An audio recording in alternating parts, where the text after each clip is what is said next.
Good morning, good morning, good morning, good morning. Live pa rin po tayong napapanood ngayon sa ating social media account sa Facebook at YouTube channel ng UNTV at Good Morning Kuya. It's Monday morning. Start your day right. Huwag po tayong makalimot una sa lahat na magtagubilin, manalangin at humingi ng gabay sa Panginoon. Mula po sa Pilipinas, bumabati kami sa inyo ng isang good morning. It's time to rise and shine.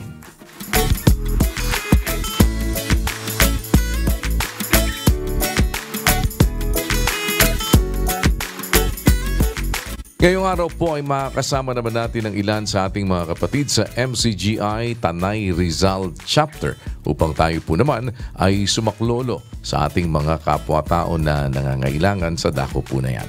Naroon po si Brother Mark Arsenal, tayo makibalita. Good morning, Brother Mark. Rise and shine. Good morning, Kuya! Good morning sa ating mga kasangbahay! Rise and shine! Kuya, nandito po tayo ngayon sa Barangay Santo Niño, Tanay Rizal upang umabot sa ating mga kapwa-tao na nangangailangan. At bagamat may kalayuan po ang dako pong ito, Kuya, sa awa tulong po ng Diyos ay napuntahan po natin sila kasama po ang ating mga kapatid sa MCGI. Balik po sa iyo, Kuya. Maraming salamat, Brother Mark, at sa inyo pong lahat, mga kapatid na nariyan ngayon sa Tanay Rizal. Pagpalain kayo ng Panginoon, dalangin po namin ang lahat ng mabuti para sa inyo. Sana po ay magpatuloy tayo na maging maliit na kasangkapan na ang kabutihan ng Panginoon ay makarating sa ating mga kapwa-tao. Keep on shining and keep on caring. At ngayong umaga, tuturuan naman po tayo ng pagluluto ng egg drop soup. Paano ba itong inihahanda? Panoorin natin sa atin namang Cook It Right.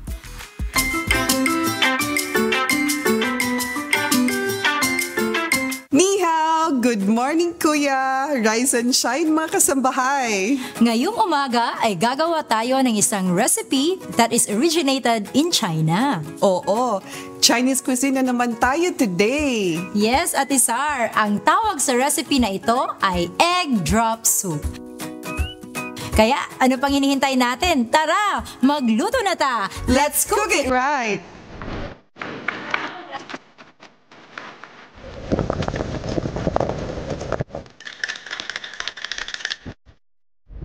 Mabilis na gawin ang ating recipe ngayon, mga kasangbahay. Tama!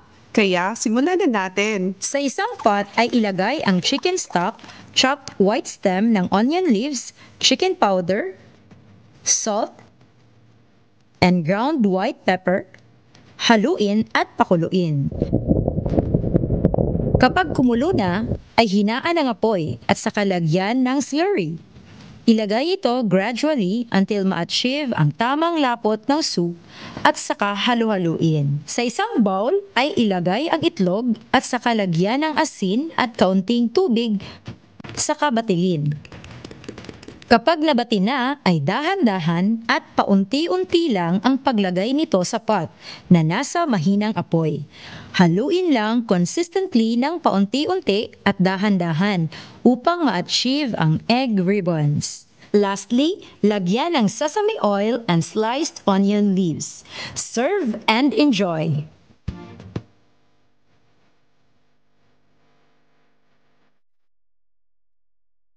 Ayan, luto na ang ating egg drop soup.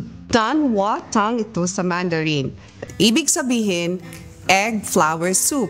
Yun pala yun. Kaya pala itsura pa lang, mukhang masarap na. At madaling lutuin. Quick and easy recipe. Kaya tikman na natin.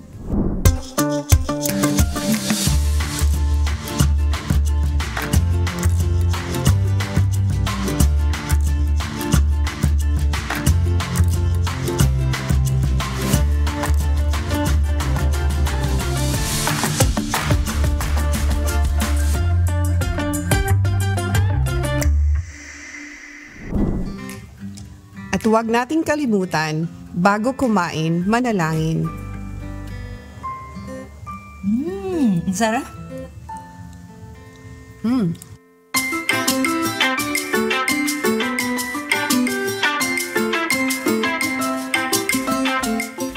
Ang auroras po ay parang mga sumasayaw na ilaw sa langit na makikita sa ilang bahagi ng mundo. Paano nga ba ito nabubuo at saan ito madalas na makita? Panoorin natin sa atin pong Wonders of Creation.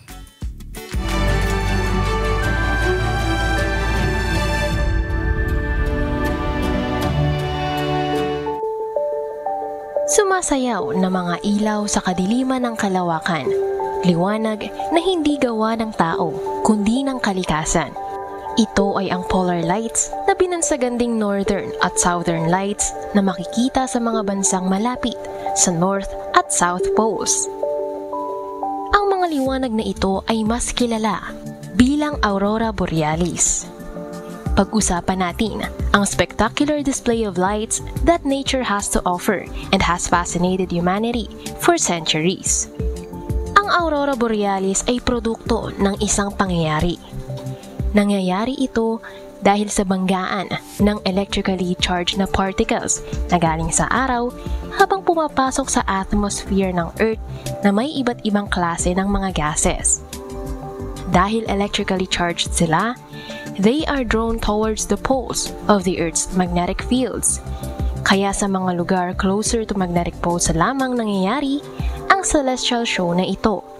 Kaya, oo, may version din ang South Pole sa Northern Lights na Aurora Borealis. Tinatawag itong Aurora Australis or Southern Lights. Ang unang scientific na explanation sa fenomena na ito ay noong early 20th century lang nalathala ng isang Norwegian scientist na si Christian Birkeland. Kahit noon pang 1621 na pangalanan ng isang French astronomer na si Pierre Gassendi ang Heavenly Visual Treat na ito. Una din itong nakuhanan ng larawan ni Martin Brendel at Otto Bastian sa isang expedition patungong Norway. Ang aurora ay nagpapakita din ng iba't ibang mga kulay. Ang kulay sa liwanag nito ang dahil sa iba't ibang gases na kabanggaan ng electrically charged particles. Ang green at pink are caused by oxygen molecules na 60 miles above the Earth. Ang blue, purple, at red lights naman ay makikita din depende sa gas molecule in collision at sa altitude kung saan nangyayari ang collision. Na ikakategorize din ang klase ng displays ng aurora. Ang mga discrete auroras ay yaong well-defined ang mga features, kagaya ng patches, arcs, curtains, at coronas. At diffuse aurora naman, yung less bright at kulang para makabuo ng klarong forma. Ang bayan ng Churchill sa Manitoba, Canada ay isa sa pinakasikat na lugar para mapanood ang mga sightings na ito. Ang pag-aaral sa aurora ay nakatulong sa mga scientists na maintindihang maigi ang solar winds, Earth's magnetosphere at kung paano naaapektuhan ang planet's atmosphere ng space weather. We just can't count the ways how the Almighty Creator amazes us with His creations. Sumasayaw na ilaw sa magkabilang dulo ng mundo. Ang napakagandang presentasyong ito na hayag na nakikita ng ating mga mata ay mula sa mga bagay na hindi nakikita. Ito ang pinapatunayan ng mga pag-aaral na patuloy pang tumutuklas ng paraan para maintindihan ang hindi maipaliwanag na mga likha ng Diyos. Ang agham ay isang munting patnugot ng may lalang para masilip ang bakit at paano ng Aurora Borealis at ng kanyang mga wonders of creations.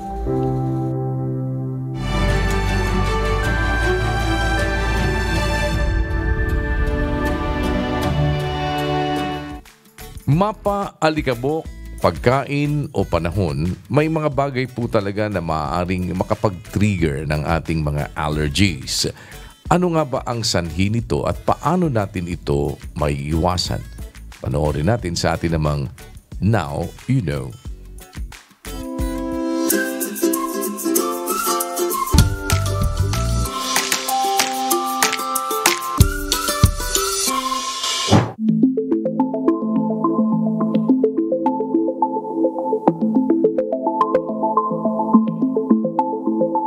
Karamihan sa atin ay alam na ang allergy ay maaaring namana mula sa magulang. Pero bakit may mga taong namamana ang allergy? Ang genes ay naglalaman ng mahalagang impormasyon tungkol sa ating katawan na namamana mula sa ating mga magulang. May genes na pwedeng magdulot ng allergic reaction sa mga karaniwang bagay sa paligid. Ang tawag dito ay atopy. Isang kondisyon kung saan mas mataas ang chance ng isang tao na magkaroon ng allergy.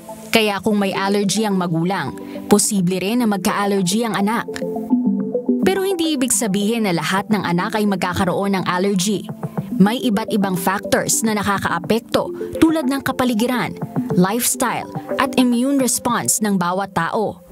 Hindi rin isang klaseng allergy lang ang pwedeng mamana. Halimbawa, kahit may asthma ang magulang, pwedeng ibang allergy ang ma-develop sa anak tulad ng allergic rhinitis o eczema. Ito ay dahil magkakaugnay ang mga kondisyon sa ilalim ng allergic diseases. Ang allergic symptoms ay pwedeng magsimula sa infancy. Maaaring eczema muna, tapos asthma o allergic rhinitis habang lumalaki. Tinatawag itong allergic march. Kaya mahalaga na obserbahan ng bata habang lumalaki. Ilan sa mga posibleng senyales ng allergy sa sanggol ay ang skin rashes gaya ng eczema, hirap sa paghinga o madalas na pag-ubo, at reaksyon sa milk formula o pagkain. Ilan naman sa mga paraan para ma-detect ang allergy ay ang skin prick test, blood test for IgE, at elimination diet, lalo na sa food allergies. Kahit may genes na nagdudulot ng allergy, may paraan para ito'y ma-manage. Ilan sa mga paraan para ma-manage ang allergy ay ang pag-iwas sa triggers, pag-inom ng tamang gamot, at pagkonsulta sa espesyalista. Kung may iba pang katanungan tungkol dito, makatutulong kung magtatanong sa pinakamalapit na health professional sa inyong lugar.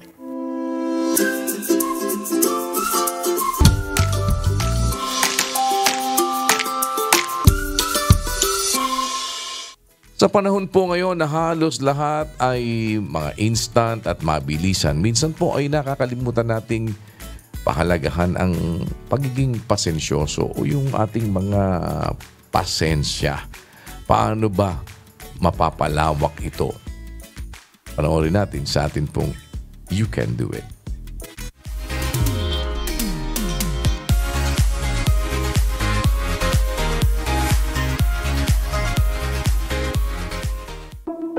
Madalas ka bang mainip o mairita?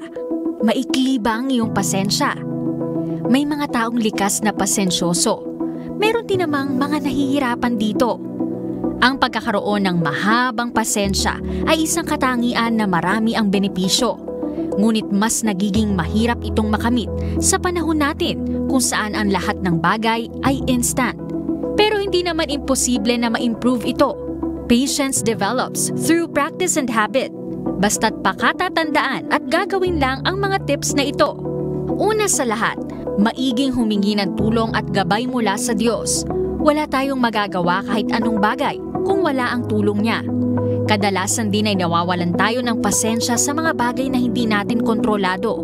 Ngunit kung ang paiiralin natin sa mga ganitong sitwasyon ay ang ating pagtitiwala sa Panginoon, mas magiging mahinahon at pasensyoso tayo. Ikalawa, hindi pangkaraniwan sa tao ang mawala ng pasensya nang walang dahilan. Kapag nasa iyong sitwasyon kung saan sinusubok ang hinahon mo, take a pause and think. Ano ba ang ugat kung bakit ka nawawala ng pasensya? At anong damdamin ang dinudulot nito sa iyo? Awareness na nararamdaman ang pangalawang hakbang. Pagkatapos nito ay saka papasok ang regulation. Ngayong alam mo na kung saan ito nanggagaling, mas madali mong makokontrol ang mga negatibong emosyon na iyong nararanasan. Take a deep breath, internalize, and think. Dito papasok ang susunod na step. Focus on what you can control. Tingnan ang sitwasyon. Ang nangyayari ba ay isang bagay na maaari mong makontrol o masolusyonan? Ibigay lang ang atensyon sa mga bagay na maaari kang may magawa at sa mga wala naman, gawin ang susunod na hakbang. Find the fun and positive in the situation. Ano ba ang maaaring advantage at benefit ng sitwasyon? Kahit gaano pa ito kaliit o kakaunti man, makatutulong pa rin ang pagfo-focus sa mga ito upang mapagaan ang pagtanggap sa isang pangyayaring nakawawala ng pasensya. Sa ating mga Filipino, pampalubag loob ang tawag dito.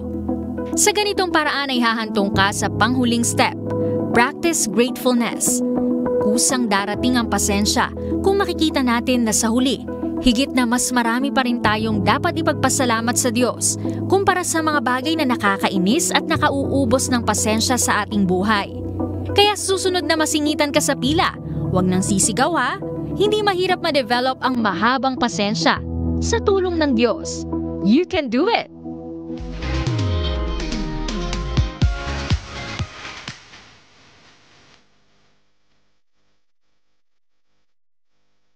Balikan na po natin ang ating mga kapatid naman sa dako ng Tanay Rizal at ating alamin sino po sa ating mga kababayan kasama ang MCGI o ang Members ng Church of God International ang sama-sama naman natin pong aabutin.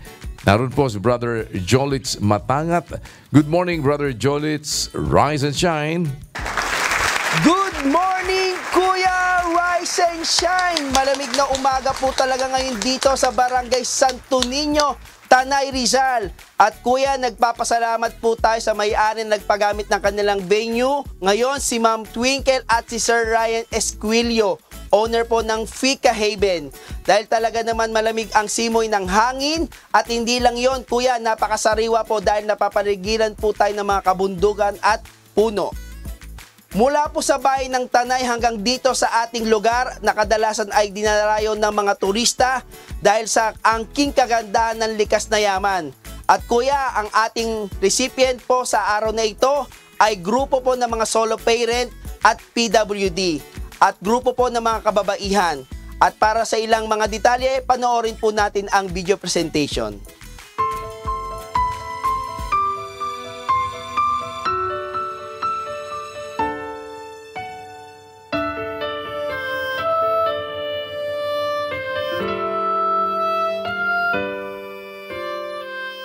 Napili ko po ang mga kababaihan, solo parent PWD. Doon po sa livelihood na hiniling ko po sa MCGI Cares at sa tulong din po, lalo-lalo na kay Kuya Daniel. Kasi po, karamihan po sa kanila, mga asawa po nila, although nagtatrabaho kung nangangalakal, nagkakaingin, at mga nagtatrabaho po mga laborer. Pero po kasi ang napansin ko po sa mga kananayan dito sa aming barangay is nasa bahay lang po sila. Malaking tulong po sa kanila na maging katuwang sa mga asawa po nila. Kaya po yung livelihood na yon is malaking tulong po dahil sa bahay lang, meron na po silang pinagkakaabalahan na kikita po sila. Pagdating naman po sa market, isa po sa makakatulong sa amin ay ang mga campsite po dito. Kasi sa araw-araw na pangangailangan, kahit din po sa amin sa tahanan, di ba kailangan po natin ng mga sabon, dishwashing, fabcon, kailangan po, kaya malaking tulong din po ang mga campsite owners na tangkilikin at tulungan po kaming mga kababaihan para po maibenta po namin yung aming mga produkto. Yung sariling atin, tangkilikin natin.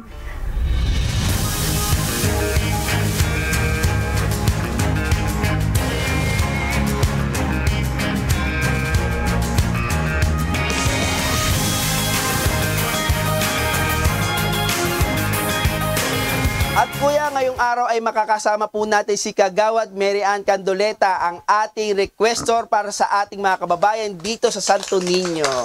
Ma'am Ann, good morning po at kamusta po kayo at ang ating mga recipient? Good morning din po. Much better than yesterday. Iyong salamat. Yan po. Mama, baka pwede nyo pong kwento o yung pang-araw-araw nila kung paano sila nakakatawid po, yung ating recipient. Regarding po dyan sa pang-araw-araw ng aking mga kabarangay, meron pong mga nanay na nagtitinda ng kakanin, meron pong nangangalakal, pero karamihan po sa kanila yung mga nanay, yung mga asawa po nila nagtatrabaho sa campsite, nagkakaingin, nagsasawali, naiiwan po yun. Karamihan po naiiwan sa bahay. Regarding po sa pang-araw-araw, kaya po kami nag-request sa munting kahilingan ng livelihood, is makakatulong po sa kanila yun. Kasi yung mga nanay po na hindi nakakapagtrabaho or meron po silang anak na binabantayan, yung livelihood po kasi is pwede nilang gawin sa bahay. Then regarding naman po sa marketing, is meron pong mga campsite na isa po yun sila ang pinaka market po namin. Isa din po sila na makakatulong yung sariling amin, tangkilikin ng sariling amin. Sa tulong po ng MCGI at saka ni Kuya Daniel Razon po, nagpapasalamat po talaga kami sa mabilisang pagtugon. Kumbaga minuto lang po yung tawag ko kay Ma'am Jen, ang bilis ng kasagutan na talagang taos-pusong nagpapasalamat po sa tulong po ninyo.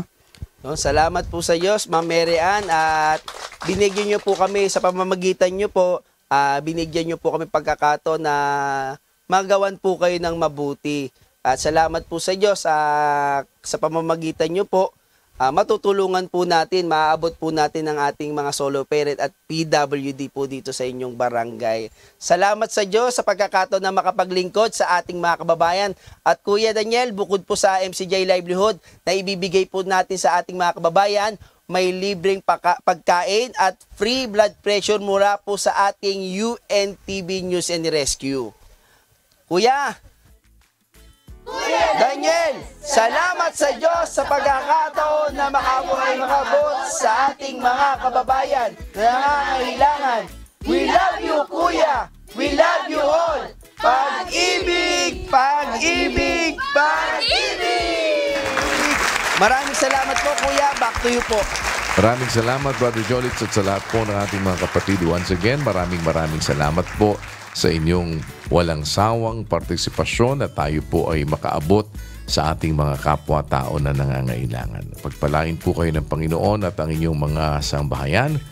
Keep on shining and keep on caring. Tunghayan naman natin sa pagkakataong ito ang kwento ng pagsisikap ng isa nating kababayan na nalubog sa baha ang kanilang tindahan at taxi. At ngayon ay nagsusumikap na makabangon sa pamamagitan ng pagtitinda ng pagkain. Kahit mahirap, huwag susuko, laban lang.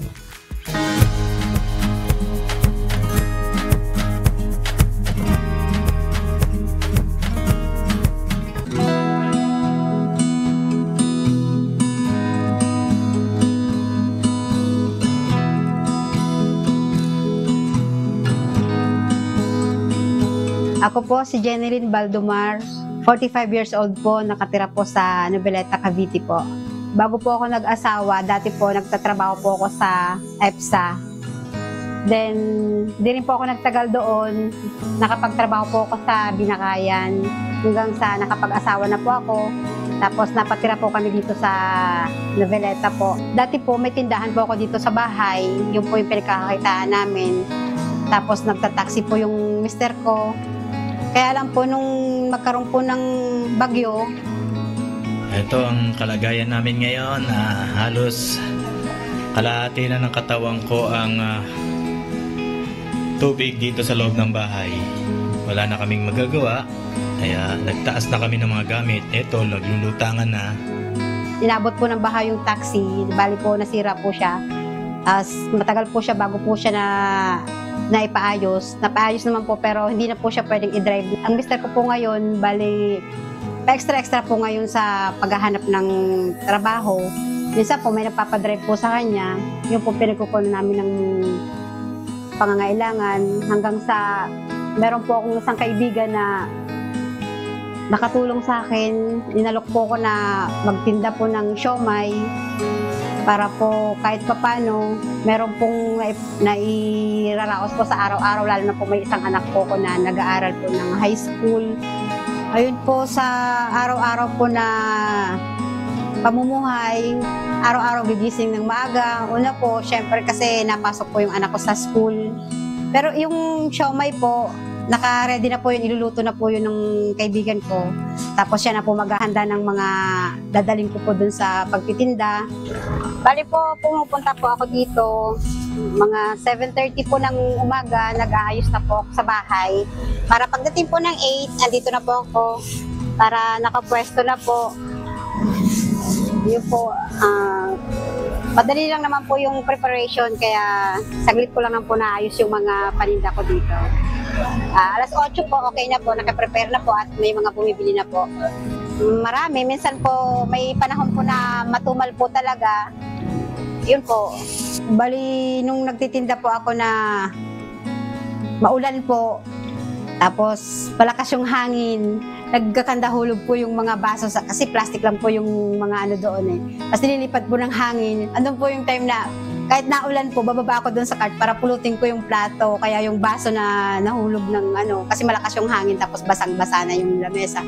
Yung po yung mga ganong experience na minsan parang feeling ko, parang nakakaawa ba na yung dahil sa pagtrabaho, kaya dahil sa pangangailangan, kailangan mong lakasan yung loob mo para kahit na minsan naabot ako ng hiya. Siyempre sa kalsada po kasi dahil nagtitinda po ako. Yun, siyempre lakasan ko po yung loob ko para para makapagpatuloy. Hindi naman po ako mabubuhay ng hiya kung ipagpapatuloy ko yun. Kaya iisipin ko yung kaya naman, kailangan ko po magtrabaho para po sa pamilya ko. Ito po yung ating pork. Magkano po? 45 lang po. Ito po yung kutsara. Ito po yung ating kalamansi. Chili sauce po. Sa dami po ng mga bayarin, syempre kailangan po talagang magsikap, magtulungan kami mag-asawa. Awa po ng Diyos, pagka meron po nagpapadrive sa kanya, nakakadugtong po sa pangangailangan. Yung pagtitinda ko po ngayon ng siomai, yun din po yung pinagdudugtong-dugtong namin para sa mga bayarin, sa kuryente, tubig, pagkain po sa araw-araw at baon po ng anak ko. Wala po nung nagtinda po ako ng siomai, nakaka-raos-raos din po sa pangangailangan, po ng pang-araw-araw na baon ng anak ko. Yun po, nakakapagtabi-tabi ng pangbayad sa mga bayarin. Kailangan kong magsikap at hindi pakita sa kanila na nahina ako para nakikita nila na kahit mahirap ang buhay, patuloy lang. Para sa kanila, tulong-tulong din naman po kami. Tulong na Diyos po, nakakaraos naman po. Para po sa mga kaparehas ko na mga mother na minsan may kahirapan talaga sa buhay, siguro po wag po tayong mawala ng pag-asa. Dahil kahit anong hirap po ng buhay, kapit tayo sa Diyos, sa paniniwala natin na kahit mahirap ang buhay, nandyan po siya. Basta magsumikap lang po tayo. Hindi naman po tayo pababayaan ng Diyos na lagi po tayong ganun po yung maging buhay natin. Ipagtiwala sa Diyos lahat ng ating ginagawa. Lakipan ng sipag at tiyaga. Laban lang.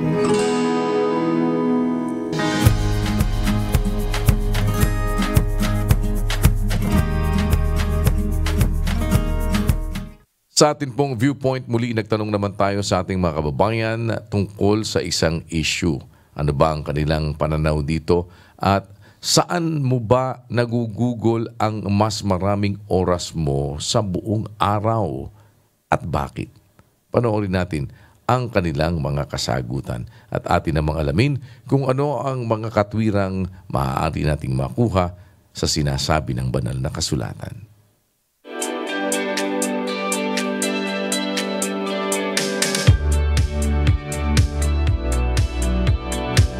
Araw-araw mo nang ginagawa so maano mo na rin yung sarili mo, malilubang mo na Pag hindi ka kumita, hindi ka lumabas ng bahay, wala kang pera. Masaya na akong ganun ginagawa ko sa araw-araw pag-focus ka sa anak ko. Wala po kami yaman, galing sa pamilya. Mahirap talaga buhay, kailangan mag-anong buhay yan.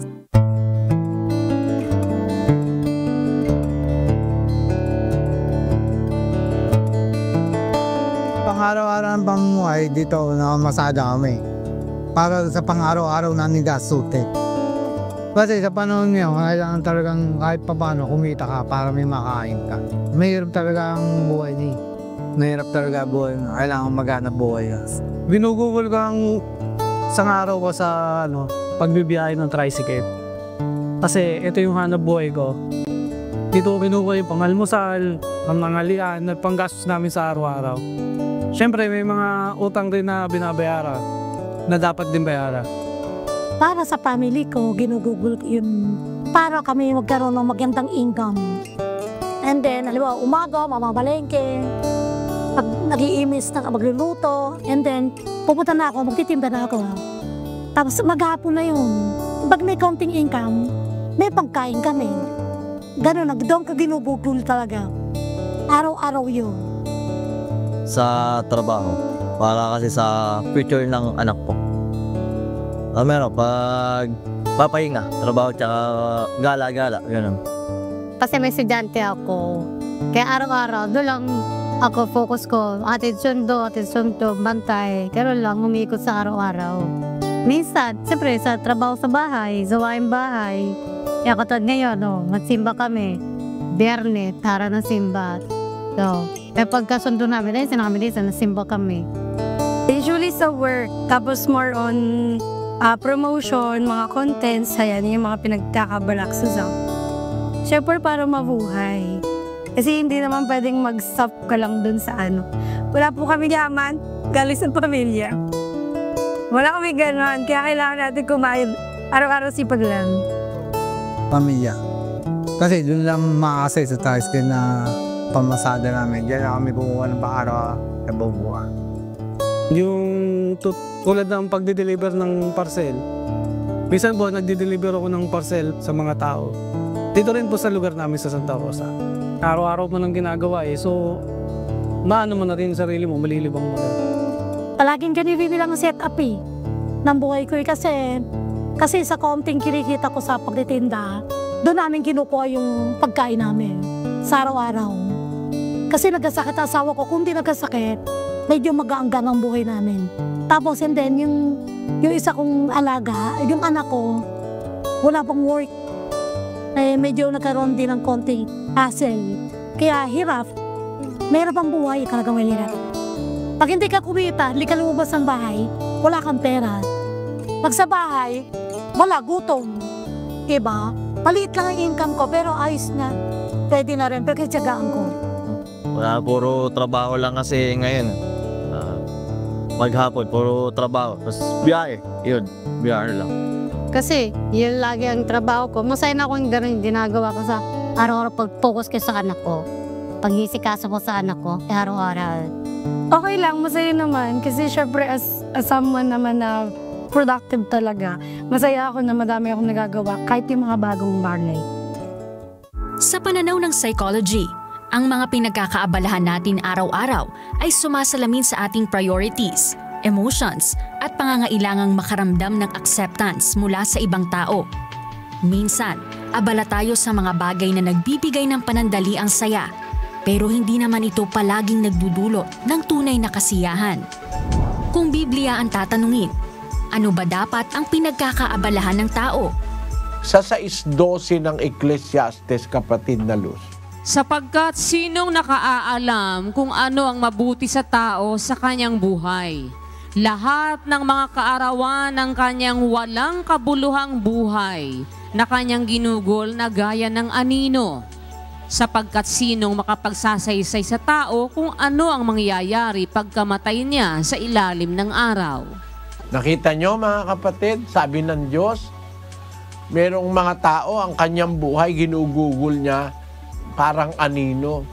Ang lahat ng mga kaarawan ng kanyang walang kabuluhang buhay. Mabubuhay ka na walang kabuluhan pagka yung kasariwaan ng buhay ang e-enjoyin mo.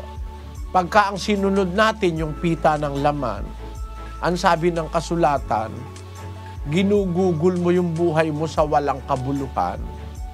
Tandaan mo ang wika, sabi ng Diyos, na kung susindin mo yung nasa ng iyong puso, at lalakad ka ng lakad ng iyong kalooban, sa paningin ng iyong mata, sa kaarawan ng iyong kabataan, talastasin mo dahil sa lahat ng bagay na ito, dadalhin ka ng Diyos sa kahatulan. Kaya nga ang wika, alisin mo, ilayo mo ang kapanglawan sa iyong puso, alisin mo ang kasamaan sa iyong katawan, sapagkat ang kabataan at ang kasariwaan ng buhay ay walang kabuluhan. Papunta lang po yan sa walang kabuluhan. Pagka ang susundin mo yung lahat ng pita ng laman mo, mauuwi ang buhay mo sa walang kabuluhan. Ngayon, para magkaroon ng kabuluhan ng buhay ng kabataan, ano ang dapat niyang gawin? 12:1. Pakibasa mo, Sis Luz, sa 12:1, 13 hanggang 14. Alalahanin mo rin naman ang mailalang sa iyo sa mga kaarawan ng iyong kabataan, bago dumating ang mga masamang araw at ang mga taon ay lumapit, pagka iyong sasabihin, Wala akong kaluguran sa mga yaon. Palang karawan ng kabataan, yung youth, dapat palang gugulin sa paglilingkod sa Diyos. Hindi nyo ha? Ang kabataan sa mundo, ginugugol ang buhay sa barkada, sa inuman, sa mga date, sa pot session, sa droga, sa lasingan. Hindi pala ganun ang rekomendasyon ng Diyos. Kasi kung yun ang paggugugulan mo ng buhay mo, lalabas walang kabuluhan ng buhay mo. Ang utos pala ng Diyos, alalahanin mo rin naman ang may lalang sa iyo sa kaarawan ng iyong kabataan bago dumating ang masasamang araw. Meron pong darating na masasamang araw. Pag matanda ka na, makakaranas ka na ng masasamang araw. Mawawalan ka na ng nasa na makapaglingkod sa Diyos. Pagka gugugulin mo sa walang kabuluhan ng iyong pagkabinata o pagkadalaga. Kaya bata pa dapat alalahanin na ang may lalang.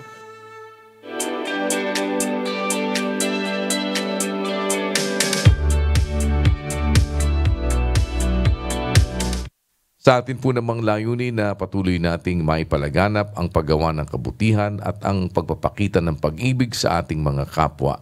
Kung tayo ay mayroong pagkakataon, ito ay ating samantalahin at huwag nating palagpasin. Muli po, isang social experiment ang ating isinagawa.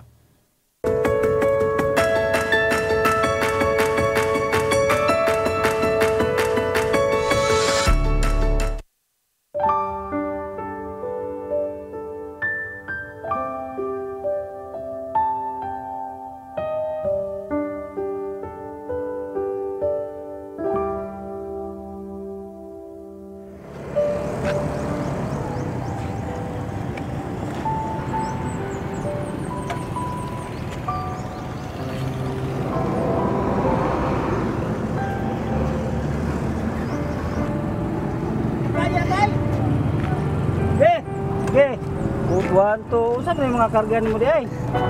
Okay.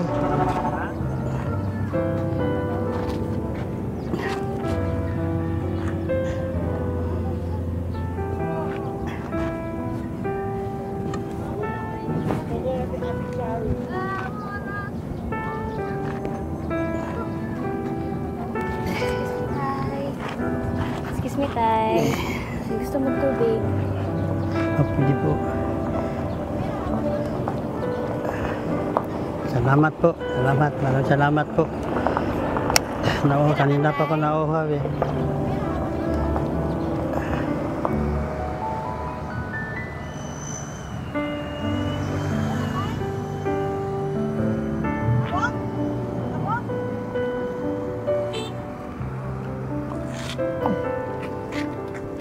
Maraming salamat, ma'am. Kaya nahihiya. Mga estudyante pa naman kayo. Okay na tayo eh.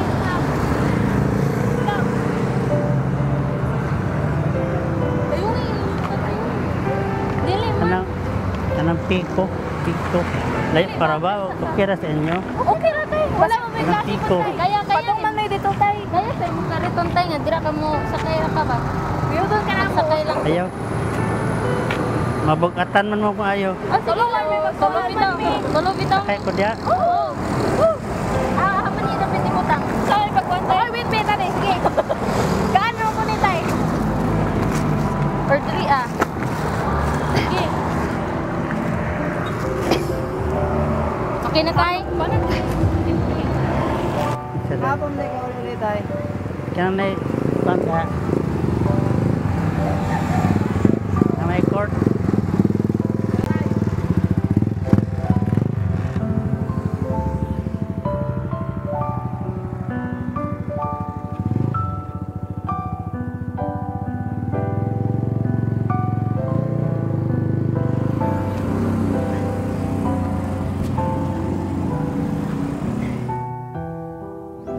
Sudah pada ka?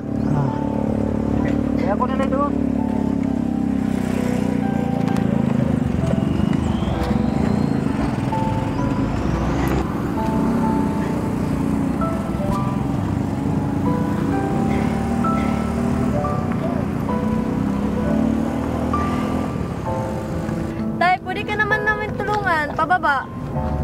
para hindi ka mahirapan. Tulungan ka na namin. Kami na magtutulak. Tao. Tandaan lang. Kami na magtutulak, tay. Kami na magtutulak. Kami na.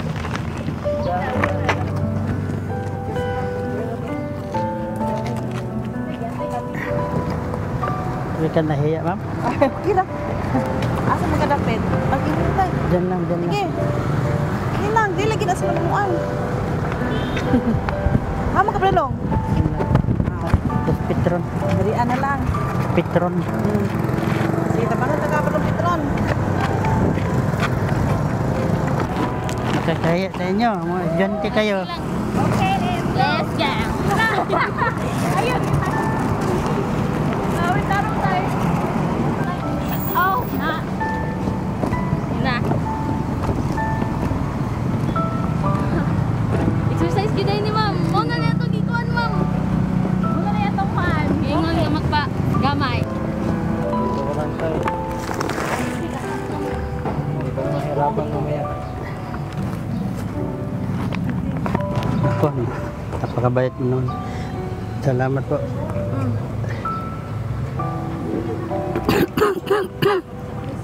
Po, salamat po. Salamat. Kaya mo ba? Ako pala yung luib.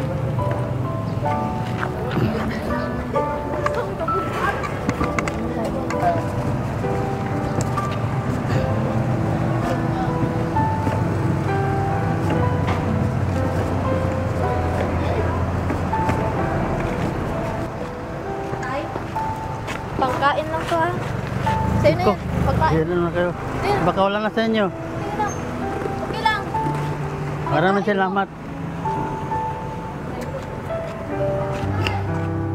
Mura ko, gikumot lang akong heart nga lain kay tan-awon nga way ni tabang pod ni nga na ba, so na touch lang ko mo nang naluoy ko mo nang kulalain kaayo ang uban nagtan-aw, pero ako murag nag-ingkod mo to ni insist na lang ko gyud kun tindog ni tabang bisag sa kinsa gyud nindot sa feeling gyud nga makatabang. Actually, naawa ako sa kanya. Nag-isip ko talaga is baka gusto niya tubig, kaya naghanap ako kung baka may extra silang tubig. Kanang dili pud kanang kanang murag pilit bitaw, like murag lalay ni push lang sa imo. Mutabang lang ka sa buog gyud sa imo ang kasing-kasing ana lang. Pandili tanan tao is matagaan og kanang privilege na nay kuan nindot na life kanang luoy kay si tatay din. Kabalo ko nga we are student man pod nya lack of financial pod since napod ko extra dire nihatag ko ba at least man lang basin wala pay kaon si tatay karon nga adlaw. In that way ma-feel man pod jud sa tao nga nay others nga mo help, maka-feel sila nga nay concern gihapon sa ila without money. Dili lang sa kwarta siya mag-base ang tabang manggod. Makita gini mo bisag unsa na diha, makita nimo nga ang tabangan gina siya. Bisag kinsa pa na, bisag di ta kaila. Pawala naghugaw. Basta kay tabangan gina nimo. Wa ta kay bawo di ay nga ang Ginoo ra day mabawas ba. Medyo kahilakon ko cause like it was my first time gyud nga motabang og kanang old na kuan. Nindot po siya, like nindot siya sa feeling nga kanang maka-help ka sa others.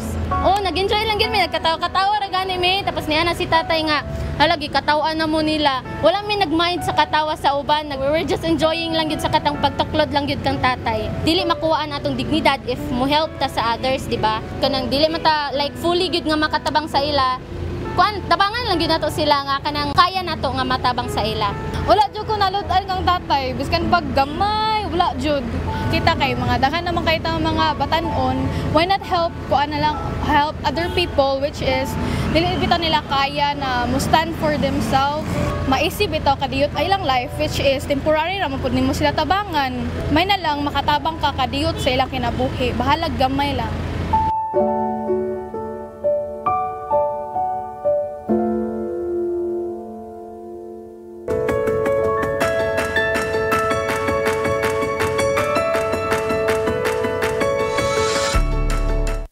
Tuloy po naman ang atin pong ginagawang medical mission dito sa atin pong lokal ng Doña sa Orani, Pulangco Street, Barangay Doña, Orani, Bataan. Nagpasimula na po ang ating registration kaninang alas 5 ng umaga. Tatagal po yan ng hanggang alas 9 ng umaga. At tuloy-tuloy po itong ating ginagawa na ito at tuwing Lunes. At sa mga darating pong araw ay iikot din po tayo sa ilan pang mga barangay dito po naman sa area ng Orani, Bataan. At narito po muna, makibalita tayo sa ating mga kapatid sa kasalukuyang nagaganap po na medical mission dyan sa lokal ng Doña, sa Orani, sa Pulangco Street, Barangay Doña, Orani, Bataan. Makibalita tayo sa ating mga kapatid. Kumusta po naman kayo dyan? Ano po ang balita?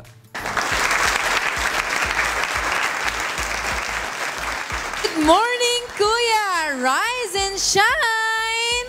At talaga naman pong good at another blessed Monday morning dahil live na live po tayo mula dito sa Barangay Doña, Orani, Bataan sa ating MCGI Clinic. At ito nga pong regular na pagbubukas ng ating clinic dito sa Bataan ay nakaabot na po sa iba't ibang bahagi kaya hindi na lamang po mula sa Barangay Doña yung ating mga nagiging pasyente dito or yung mga pumupunta po nating mga kasambahay. At talaga pong inaabangan na po nila ito every Monday or weekly po.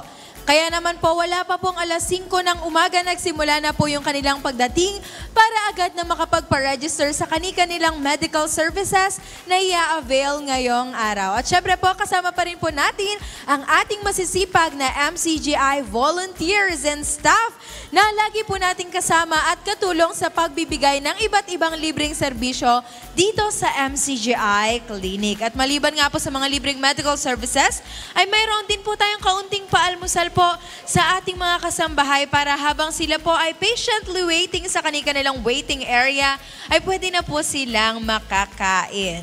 At kuya, dahil nga po sa pabago-bagong panahon, marami pong nauusong sakit ngayon. Marami po sa atin yung mga nagkakaroon ng ubo at sipon. Kaya naman po, nakakatuwa po yung ating mga kasambahay na nag-e-effort po para pumunta po dito dahil kanila pong pinahalagahan yung kanilang kalusugan. Kaya po sila ay nagpapa-check up dito sa ating MCGI Clinic. And for today po, meron po tayong iba't ibang available services po today.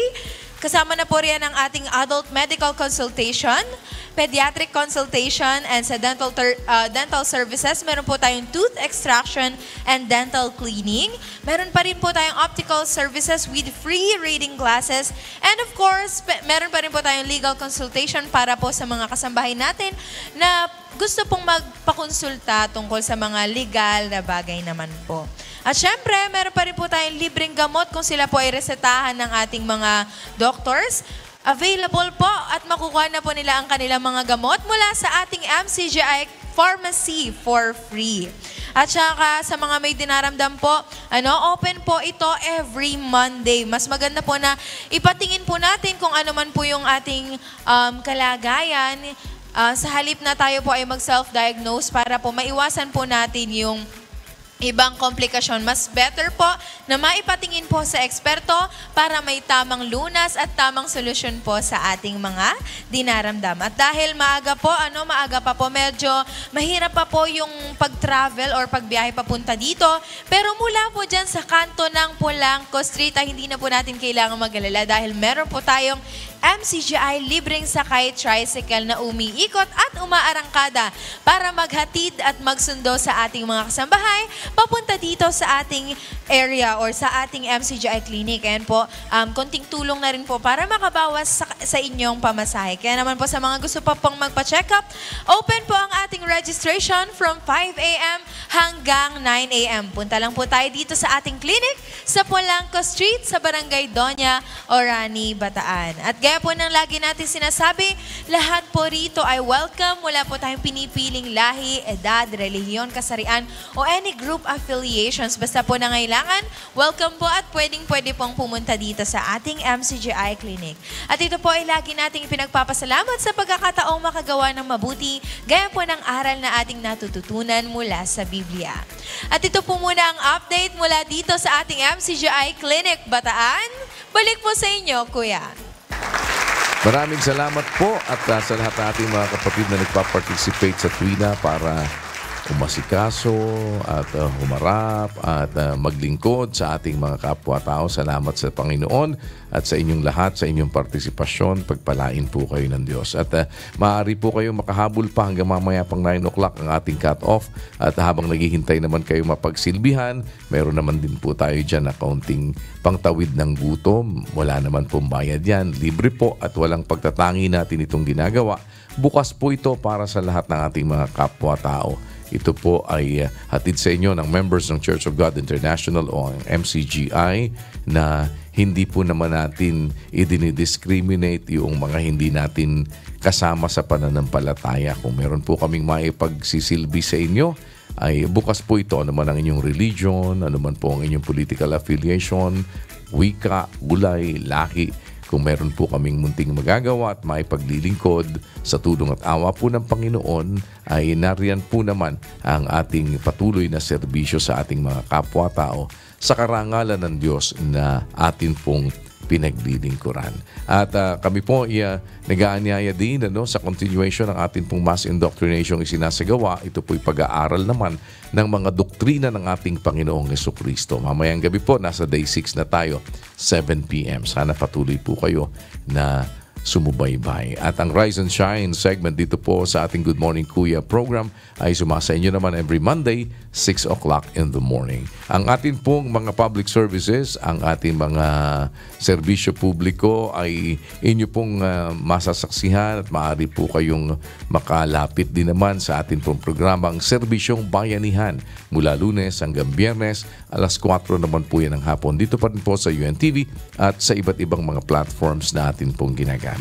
Ang MCGI Charity Center po, naglilingkod naman sa inyo dyan po sa number 141 E. Rodriguez Avenue, Marikina City. Libreng serbisyong medical din po at iba't iba pang dental, optical at may mga libreng gamot din po tayo dyan. Every Friday naman po tayo dyan. Alas 5 rin ng umaga hanggang alas 9 ng umaga ang atin pong registration. Samantalang ang MCGI Diagnostic Center po ay nakabukas naman sa atin pong address dyan sa MacArthur Highway, Barangay Sampaloc, Apalit, Pampanga.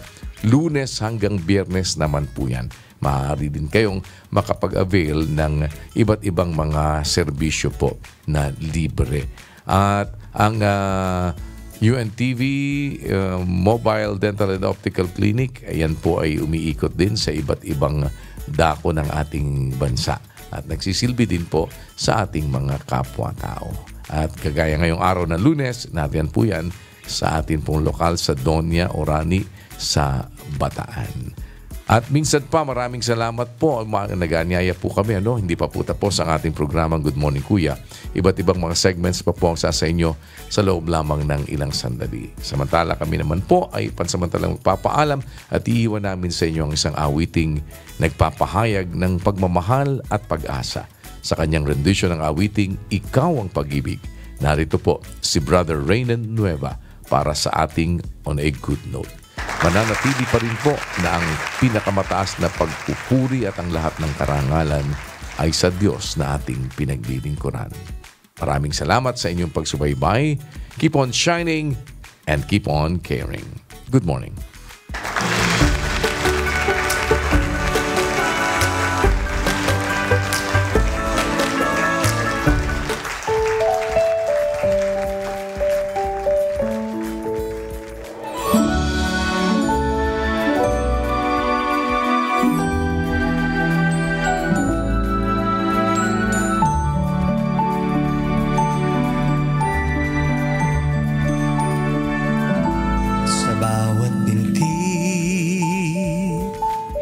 ng aking puso nararamdaman iyong pagsuyo bawat araw. Awa mo'y bago, salamat sa pagdinig sa mga daing ko. Salamat ako'y may mga kapatid dumadalangin walang pati sa katwiran.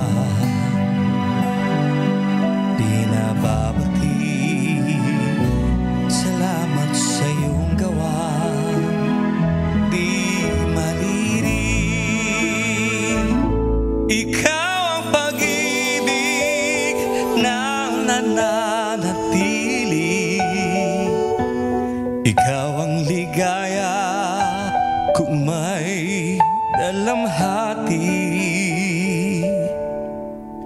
Ikaw ang pag-asa pag napipighati. Salamat o Ama sa iyong pagkandili.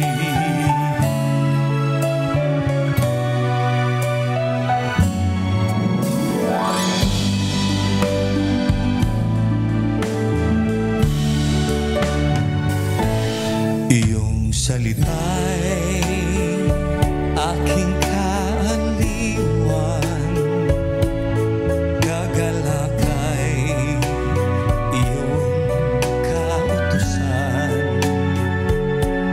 Inihahaya itong kahilingan, samahan mo ako magpagkailanman.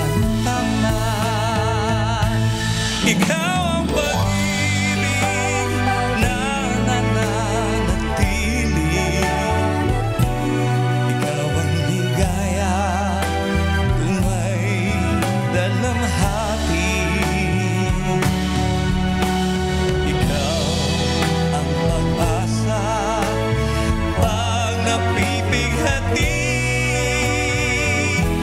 Salamat po Ama sa iyong pagkandili.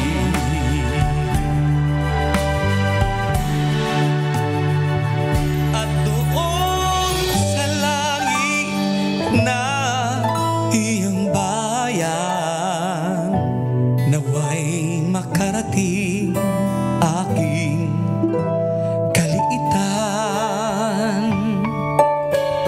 Pangarap